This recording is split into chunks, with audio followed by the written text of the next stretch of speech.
Good morning, nandito tayo ngayon sa may Kaya Home Plus Naik Cavite. Ayan guys, so ito po yung ating Hailey model na row house. So guys, ang reservation lang po natin dito ay 3,000.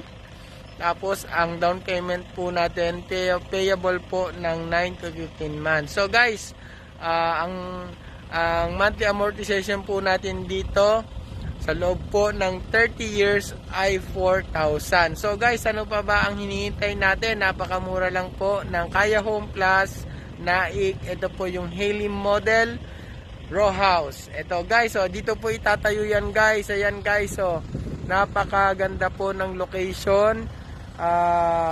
Maganda po yung ambience at syempre malamig po. So guys, ayan po, wag po nating kalilimutan. At yung nakikita nyo naman po yung bandang taas na yan, ayan naman po ang Helena